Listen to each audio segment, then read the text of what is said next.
வாழ்க வளமுடன். ஓம் நமச்சிவாய. அனைத்து தமிழ் உள்ளங்களுக்கும் வணக்கம். அக்னி கிரகமான சூரிய பகவான் மற்றொரு நெருப்புக்கோளான செவ்வாயின் ஆதிக்கத்தில் உள்ள விருச்சிக ராசியை கடக்கும் சுமார் ஒரு மாத காலத்தையே நாம் கார்த்திகை மாதம் என்றும் விருச்சிக மாதம் என்றும் அழைக்கின்றோம்.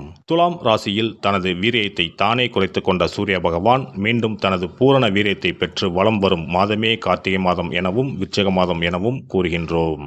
நிகழும் ஸ்ரீ மங்களகரமான விசுவாசு ஆண்டு நவம்பர் மாதம் 17ஆம் தேதி திங்கட்கிழமை அன்று மகா பிரதோஷம் கூடிய நன்னாளில் துவாதசி திதியில் சித்திரை நட்சத்திரத்தில் பிரீத்தி நாம யோகத்தில் சித்த யோகத்தில் இந்த மகத்தான கார்த்திகை மாதம் பிறக்கின்றது. இம்மாத கிரகநிலை என எடுத்துக்கொண்டால் கார்த்திகை 1ஆம் தேதி 17/11/2025 அன்று கும்பராசியில் சனி பகவான் வக்ர நிவர்த்தி அடைகின்றார். கார்த்திகை மாதம் 2ஆம் தேதி 18/11/2025 அன்று கடகத்தில் குருவின் வக்கரம் நடக்கின்றது. கார்த்திகை மாதம் 11ஆம் தேதி 27/11/2025 அன்று விருச்சிக ராசியில் சுக்கிர பகவானும், கார்த்திகை மாதம் 20ஆம் தேதி 6/12/2025 அன்று தனுசு ராசியில் செவ்வாய் பகவானும், கார்த்திகை மாதம் 20ஆம் தேதி 6/12/2025 அன்று விருச்சிக ராசியில் புதன் பகவானும் பயிற்சியாகின்றனர். இந்த கிரக அமைப்பினால் உங்கள் வாழ்வில் உண்டாகும் சுப மற்றும் அசுப பலன்கள் என்ன என்பதனையும், அசுப பலன் ஏற்படுமாயின் ராசிக்காரர்கள் செய்ய வேண்டிய பரிகாரம் என்ன, வழிபட வேண்டிய தெய்வம் யார் என்பதனை பற்றியும் விரிவாக காண்போம். பிறக்கப் போகும் இம்மாதத்தில் உங்கள் வாழ்வில் வளமும் நலமும் செல்வ செழிப்பும் பெற்று வாழ்வில் உயரிய நிலையை அடைய எல்லாம் வல்ல பெருமானை வேண்டி விரும்பி கேட்டுக்கொள்கிறேன். மிதுன ராசி அன்பர்களே, கார்த்திகை மாத கிரக நிலைகளை ஆராய்ந்து பார்க்கும் பொழுது மாத தொடக்கத்தில் உங்கள் ராசிநாதன் புதன் பகவான் பூர்வ புண்ணிய ஸ்தானத்தில் சஞ்சரிக்கிறார்.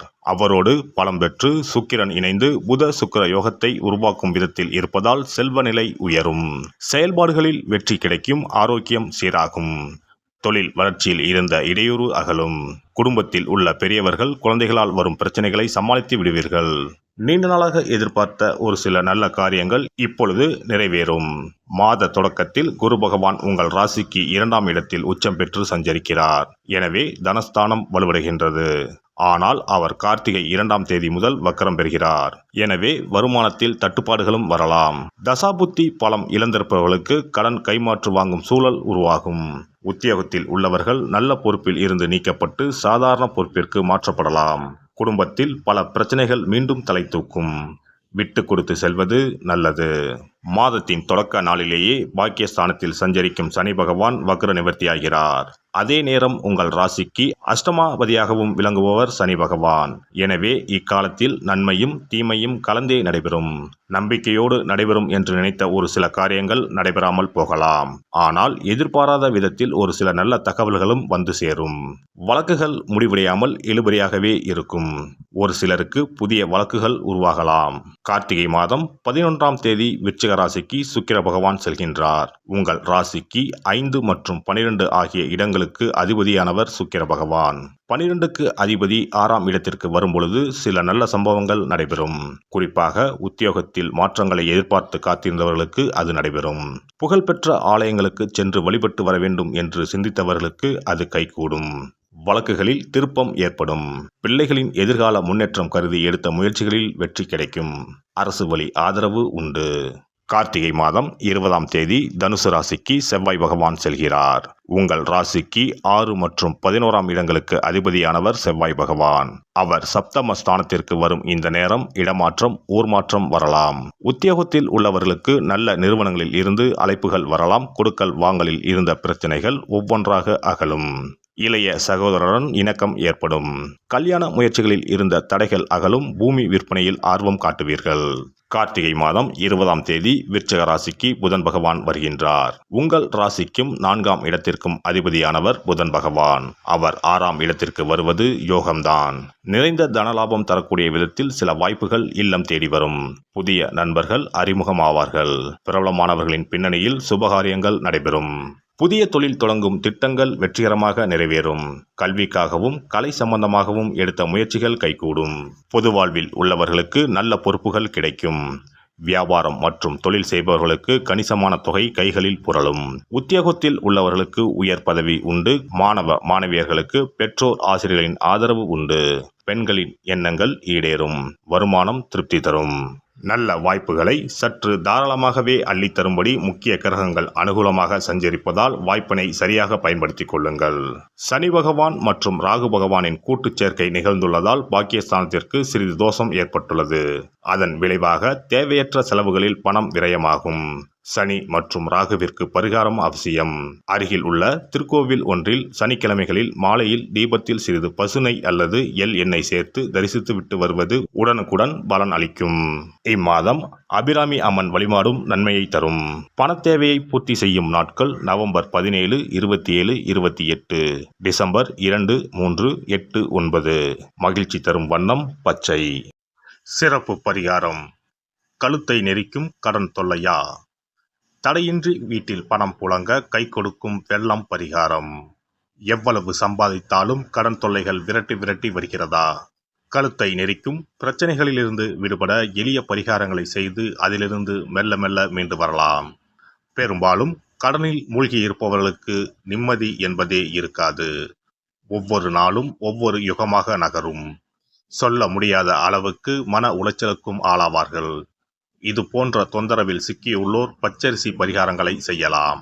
இந்த பச்சரிசி பரிகாரத்தை வெள்ளிக்கிழமை, பௌர்ணமி வரும் நாட்கள் அல்லது புரட்டாதி நட்சத்திரம் வரும் நாட்கள், சதுர்த்தி நாட்கள் இப்படி ஏதாவது ஒரு நாளில் இந்த பரிகாரத்தை செய்யலாம்.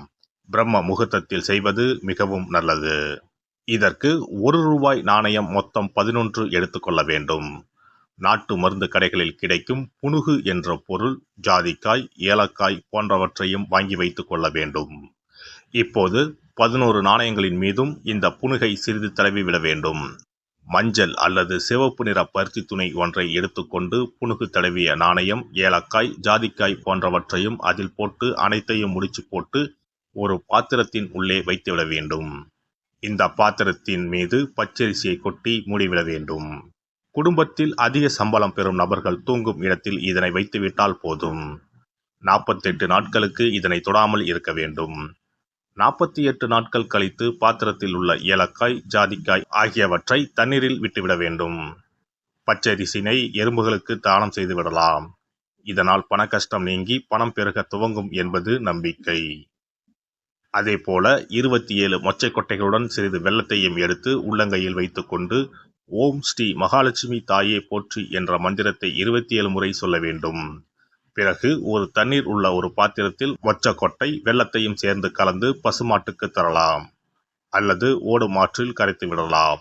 வாரந்தோறும் வெள்ளிக்கிழமைகளில் தொடர்ந்து 11 வாரம் சூரிய உதயத்திற்கு முன்பாக செய்து வரும்போது பண கஷ்டம் மெல்ல மெல்ல குறைய துவங்கும். அதே போல கடன் சிக்கலில் உள்ளவர்கள் பெருமாள் கோவிலுக்கு சென்று சனிக்கிழமை, புதன்கிழமைகளில் சக்கரத்தாழ்வார் சன்னதியில் துளசி மாலை சாற்றி 12 முறை வலம் வர வேண்டும். இதேபோல் 12 வாரமும் துளசி மாலை சாற்றி பிரார்த்தனை செய்து வந்தால் கடன் பிரச்சனைக்கு விடிவு காலம் கிடைக்கும். அதே போல அரச இலையை வைத்தும் பரிகாரம் செய்யலாம். அரச இலையில் மஞ்சள் பிள்ளையாரை பிடித்து வைத்து அதற்கு குங்கும பொட்டு, பூ வைத்து பூஜை அறையில் வைத்து தீபம் ஏற்ற வேண்டும். ஒரு வெற்றிலையை எடுத்து அதில் உங்களது கடன் தொகை எவ்வளவு என்பதையும் அந்த கடன் தீர வேண்டும் என்றும் எழுத வேண்டும். பிறகு வெட்டிவேர் ஒரு துண்டு, நெல்மணி 1 ஸ்பூன், 2 அருகம்புல் போன்றவைகளை வெற்றிலையில் வைத்து மஞ்சள் பிள்ளையாரின் முன்பு வைத்துவிட வேண்டும். இப்போது பிள்ளையாருக்கு தீபாராதனை காண்பித்து கடன் பிரச்சனை சீக்கிரம் தீர வேண்டும் என்று பிரார்த்தனை செய்து கொள்ள வேண்டும். இப்படி வாரம் வாரம் வெள்ளிக்கிழமையில் வழிபட்டு வரும்போது பலன் கிடைக்கும். எந்த ஒரு பரிகாரமாக இருந்தாலும் முழு மனதுடன், முழு நம்பிக்கையுடன் செய்தால் மட்டுமே பலன் கிடைக்கும். எல்லாம் வல்ல இறையருளால் நீங்களும் உங்கள் அன்பு குடும்பமும் உடல் நலம், நீலாயுள், நிறை செல்வம், உயர் புகழ், மெய்ஞானம் ஓங்கி வாழ்க வளமுடன். இந்த வீடியோ பதிவு உங்களுக்கு பிடித்திருந்தால் லைக் பண்ணுங்க, கமெண்ட் பண்ணுங்க, ஷேர் பண்ணுங்க. மறக்காம சப்ஸ்கிரைப் பண்ணுங்க. பக்கத்துல இருக்கிற பெல் பட்டனை கிளிக் பண்ணுங்க. நன்றி, வணக்கம். ஓம் நமச்சிவாய. சிவாய நம.